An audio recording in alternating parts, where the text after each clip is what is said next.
So good afternoon, ladies and gentlemen. It's a real pleasure for me to talk to you about my PhD research, which has for subject the use of Aristolochia remedies and their toxicities. So my presentation will be divided into these 5 parts. And let's start with the introduction part, in which I explain you what is aristolochic acid, what is its use in traditional remedies, and finally its adverse recognized effects. So, aristolochic acid is a common term to define a mixture of 2 main components that are aristolochic acid 1 and 2. Both molecules present a structure derived from nitrophenol-3 carboxylic acid, and they only differ by the presence of a methoxy group in AA1. This mixture is produced by several species of Aristolochia, Azarum and Brackentia genus, from Aristolochiaceae family. AA is found in all parts of the plants, also at various concentrations, and all of them are used for their medicinal properties. For example, rhizomes and roots are used as gastric stimulant or to treat type 2 diabetes or snake bites. Leaves and stem are also used for the diverse properties such as anti-inflammatory and diuretic. Fruit, seeds, and flower are also used. So now I will rapidly discuss the nephrotoxicity and the carcinogenicity of AA. Nephropathy generated by AA is histologically characterized by an interstitial fibrosis and an atrophy of the proximal tubules. As for clinical parameters, a low molecular rate proteinuria is observed.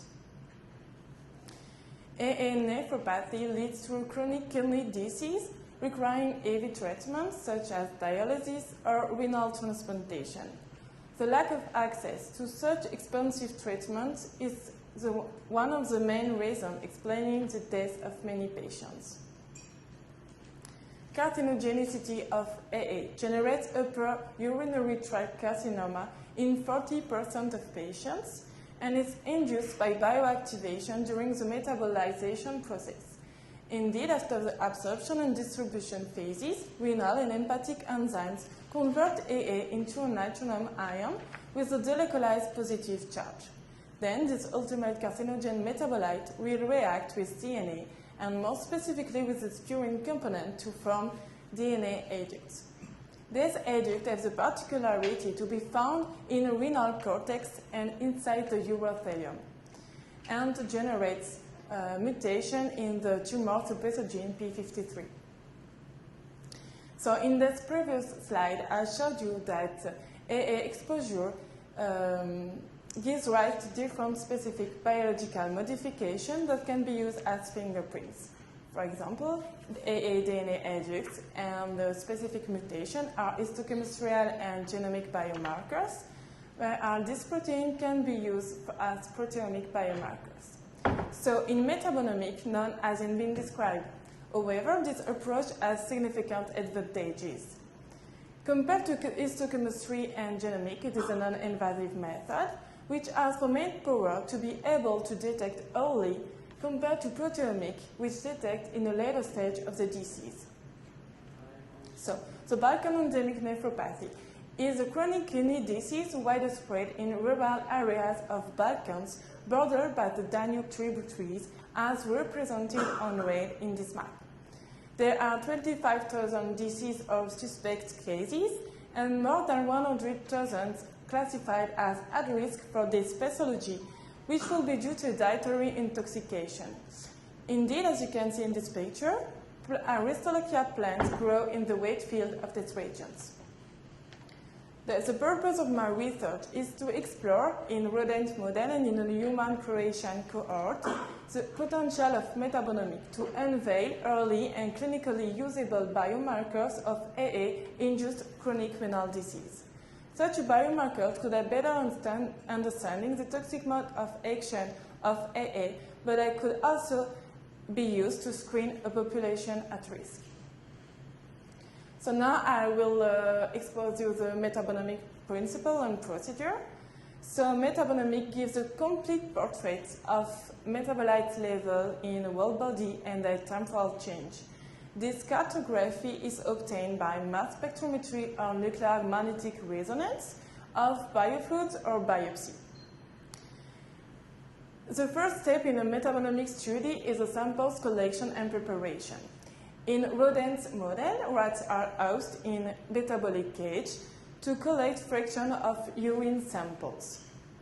Then their preparation consists in addition of a buffer and an external reference. The spectroscopic analysis used in our case is a proton nuclear magnetic resonance, which studies the behavior change of hydrogen atom in presence of magnetic fields. So when the first magnetic field is applied, proton spin align themselves to it.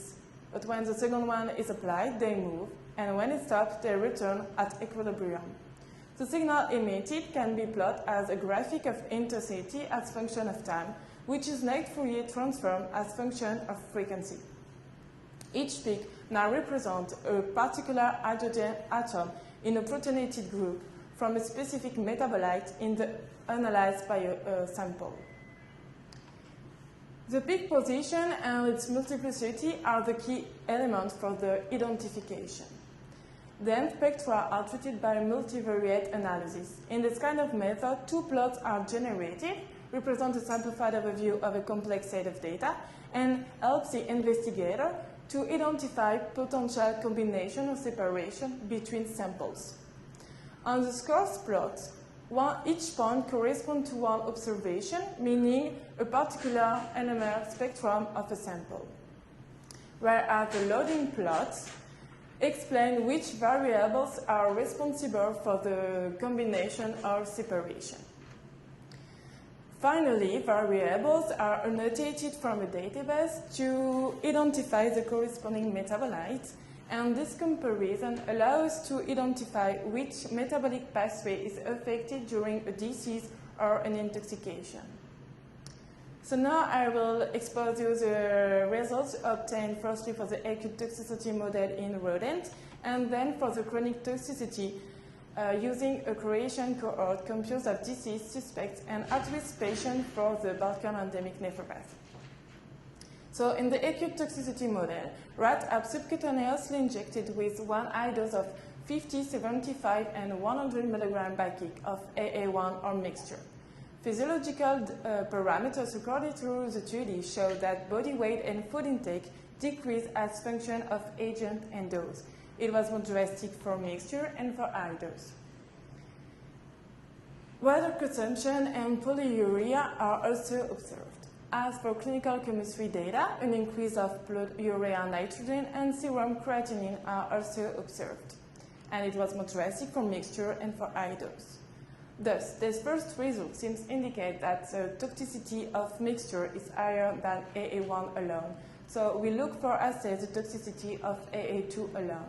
To do that, rats are subcutaneously injected with one high dose of 75 or 100 mg by kick. And as seen previously, body weight and food intake decreased, but it was more drastically than for AA1 or mixture. And the same conclusion has been made for the clinical chemistry change. So these score plots, in the score plots are compared all post-dose urine samples for the rat injected with AA1 or AA2. In consistency with the corresponding loading plot, we observe separation between samples. Indeed, the samples in the left green part have a metabolomic profile that seems to be free from toxicity, whereas those in the right part have a metabolomic profile showing clearly a toxicity effect. Moreover, among these ones, a second separation can be observed as function of time and toxicity early or late. This loading plot is once used again to identify which metabolites are urinary increased in the different groups. So we thus say that AA exposure causes toxicity marked by a decrease of alpurate and cycle Krebs components and an increased urinary excretion of glucose, betaine, osmoprotectants, lactate, and acetate. So let's go for the biological interpretation of this metabolomic results. The decrease of IQ rates may indicate trouble issue of the secretion function, whereas a decrease of cyclocrase component seems to show mitochondrial injury. The increase of glucose is a marker of a failing reabsorption function as well as betaine. Osmoprotectants have a particular role in renal medulla. Lactate and acetate are meanwhile biomarker of cellular damage and more specifically necrosis. The increase of blood urea nitrogen and serum creatinine are marker of glomerular filtration injuries. So regarding deeper disease results, other tracks may be explored. For example, aristolochic acid and hyperate use the same transporter to enter the cell. So the decrease of hyperate can also be explained by competitive transport between both. A lack of energy by a deficient cyclocrase can induce trouble issue in the active transport of glucose, but it also can be explained conversely. A lack of glucose can generate a deficient cyclocrase. The increase of nitrogenous waste in blood and several osmoprotectants in urine can seem to show volemia and circulating flow injury. So let's finish the results part with those obtained for human samples. A metabolomic study realized by a Greek team has investigated the change of metabolomic profile during the renal damage in proximal tubule and interstitial tissue. Their results have been summarized in this table. And so, in this score plot, compares urine sample from Croatian cohort with a control cohort obtained in Belgium during my master thesis. Results obtained during this previous work has been published under this reference. The color of Croatian samples correspond to their clinical classification and are captioned in the title. So, consistent with the results obtained by the Greek team, we have allowed a metabolomic classification. Samples framed in green have been classified as healthy patients, whereas those framed in orange have a moderate renal injury metabolomic profile. And finally, in red are framed the sample corresponding to severe renal damage profile. In this present score plot, I grouped healthy as well as moderate and severe renal damage patients in different groups as mentioned by their respective color. Interestingly, this regroupment showed that the groups are well separated and according to the severity of the renal damage. So I would like to finish this presentation with some perspective and conclusion. Acute model in rodent has shown that metabolomic allowed us to detect easily and early some metabolites urinary increase or decrease during an AA exposure. Their identification raised different hypotheses on the mechanism of toxicity of AA, which could be elucidated with a chronic model in rodents. This model is currently in process.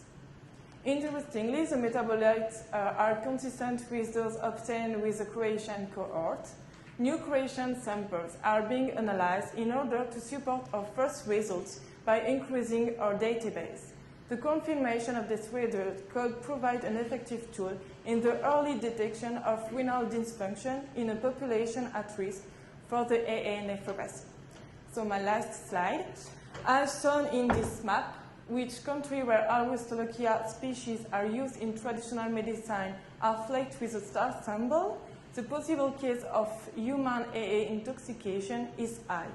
Thus, use the metabolomic to identify productive urinary biomarkers potentially exploitable for a quick and a non-invasive detection of renal injuries is important to allow a preventive action before that kidney are irreparably damaged.